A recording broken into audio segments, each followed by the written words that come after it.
Hey, what's going on? Welcome back to my room. So, around 1999, my mom took me to our local game exchange to get a new game for my Dreamcast game console, and I managed to pick up Shenmue 1. Now, I know a lot of people are going to give it a hard time because it's basically a walking simulator with martial arts stuff, but for its time, it was really well done. But we're not talking about the game today, as much as I love it. I've been saying forever about how this game should have been an anime because the storyline had potential, but the gameplay itself was really lackluster, and that only grew more and more apparent as the sequels got released. But don't get me started on Shenmue 3. I haven't even finished that game, and I could make an hour-long video about why that game is such a huge disappointment. Anyways, before we get into it, we're gonna launch a new segment on my channel called the Amazon Item of the Day, which I will advertise an Amazon item corresponding to whatever the video topic is, and if you guys click the link in the description, anything you purchase off the Amazon site will go to supporting the channel. The Amazon item for today is this suede leather jacket that Ryo Hazuki himself wears. Perfect for any cosplayer out there, or if you just want to have a cool new jacket to add to the wardrobe. You can hit the link in the description, and 10% of whatever you purchase off of the site will go to supporting the channel so that I can continue to make content like this for you guys. Now, back to the video. I was pleasantly surprised with how well the anime stayed true to the actual game,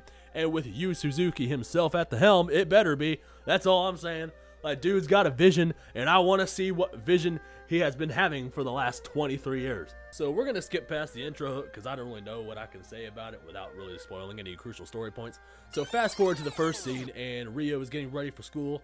They don't actually show this in the game itself, but I guess anime watchers need a backstory that he is just a regular 18-year-old schoolboy martial artist. And he's really nothing special, but he is super skilled in his art form.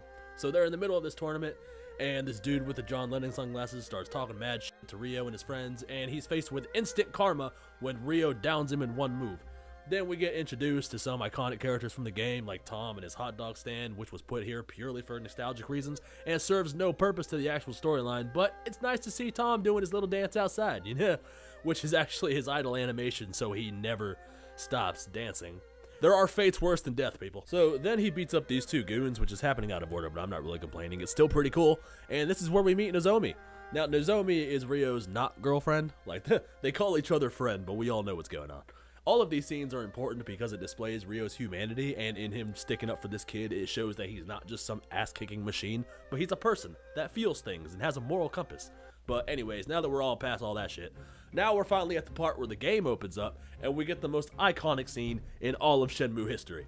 Now, I'm going to say this from the jump, there are very small differences between the animation and the game that actually make a huge impact difference in how the scene itself is delivered. You wouldn't actually notice unless you were a fan of the series for as long as I have. I'll show you a side-by-side so you know what I'm talking about, but if you've never played the game before, the scene is still really cool and very enjoyable. So his dojo had been broken into, and Ine-san has been pushed on the ground.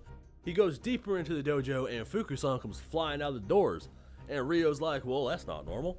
So he goes into the dojo, and that's where he sees his father locked in combat with a mysterious Chinese martial artist named Lan Di. Now right here is the first little subtle thing that makes a huge impact difference, and that's just this camera zoom that was in the game that wasn't present in the animation. Father! Father! Like, that's it. This one small cinematic change that makes a huge impact difference, but that could just be the YouTuber in me wanting to direct everything, you know what I mean? Anyways, back to the fight, and Lan Di and Hazuki Sensei are duking it out. Hazuki can't even touch the guy. Like, one hit, Hazuki's down. Ryo, for some reason, thinks he can beat the man that just downed his dad, so he jumps in there and immediately gets his face cut. Like, Lan Di must have just got his nails did or something with his sharp-ass manicure having-ass boy. Anyways, he cuts Ryo's face, and that adds backstory as to why he always wears the face bandage in the game, and I like that a lot. But anyways, Lan Di sends Ryo flying, and you can tell the exact moment Ryo realized that he was grossly outmatched. It was right there. Ha ha ha! This face, he was like, oh shit. So the whole reason Lan Di is even there is because Hazuki has this Chinese artifact called the Dragon Mirror, and that's very valuable to Lan Di. Something happens when you combine the Dragon Mirror with the Phoenix Mirror, but I don't think we're actually there yet in that part of the story. I don't think that much has been revealed. But anyways, Lan Di was like, where's the Dragon Mirror, homeboy? You don't want this smoke. And Hazuki was like, I'll never tell you. And Lan Di was like, motherfucker, I will kill your firstborn on God. And Hazuki was like, fine, I'll tell you. So he tells him, and it's buried under the cherry tree, and he sends his goon out there to can go and dig it up. Now, this is just my opinion, but they should have got the same voice actor to play Lan Di at least, because the way that he delivered these lines as a veteran Shenmue fan, they made Lan Di sound kind of bitchy.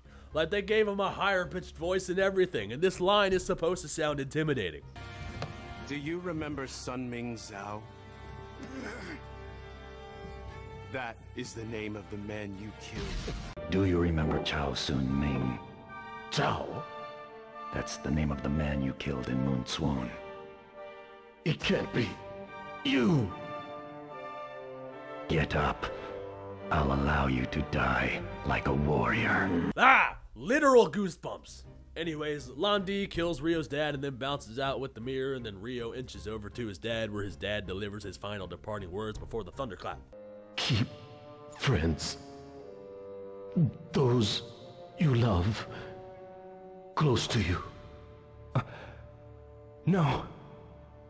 Father! No!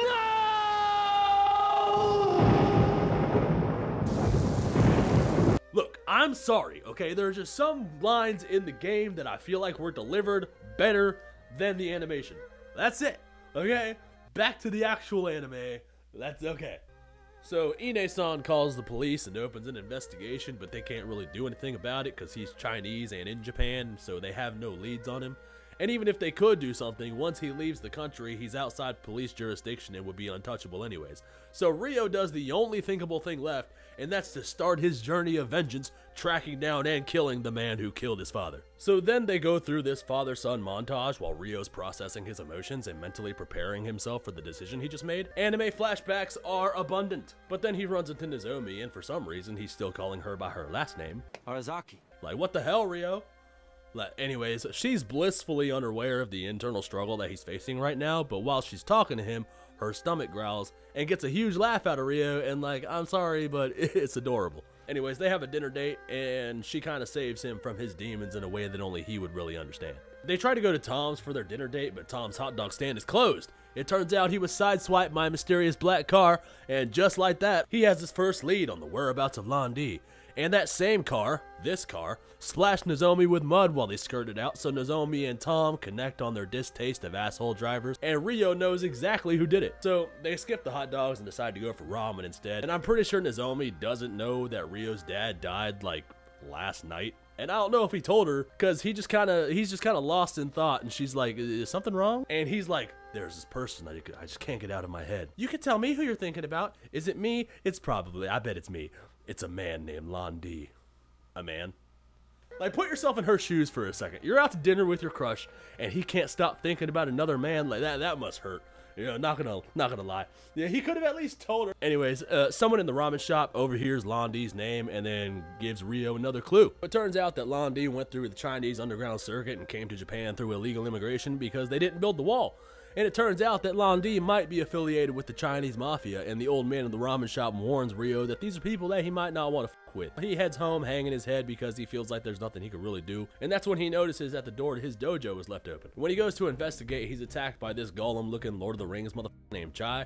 And Chai is looking for the Phoenix Mirror for Lan Di, which is the Dragon Mirror's counterpart. Now, keep in mind that Rio knows about as much as we do at this point. Like, he has no idea what these mirrors are. Like, he just learned that his loving father killed a man and then witnessed the vengeance enacted on his father in the same span of like 15 minutes. He doesn't know who these people are. All he knows is that he wants to introduce their face to the dirt. So he battles Chai in the dojo, and Chai whoops his ass. But then Rio has this stereotypical shonen type flashback montage that makes every main character stronger for some reason, and then he manages to start keeping up with Chai until he scares the dude off with his sudden growth and strength. And Rio got this look in his eye like, motherfucker, I will down your ugly elephantitis having ass. Think this is a game, motherfucker? I ain't playing with your ass. Get the fuck out of my sight!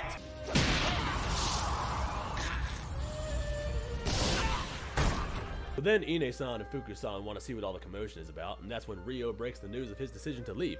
He says he needs to find the answers to all the questions that he's had piling up over the course of the episode, like what's his father's past, who are these men, who's Lan Di, what are these mirrors, what connection does his father have to these people, how many secrets does his family name actually hold. He's telling them that he's setting off to uncover the answers to these questions, and that basically wraps up the first episode. I'm so interested in the show, but I've only seen the first one.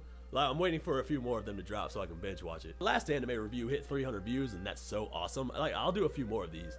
I got a few more anime that I've been watching with Amy Chan, so stay tuned for that. But thank you guys so much for watching. Be sure to like, comment, and subscribe for more videos like this, and hit the notification bell so you can be notified of my next anime review. Thank you again for the support, and I'll see you guys next time.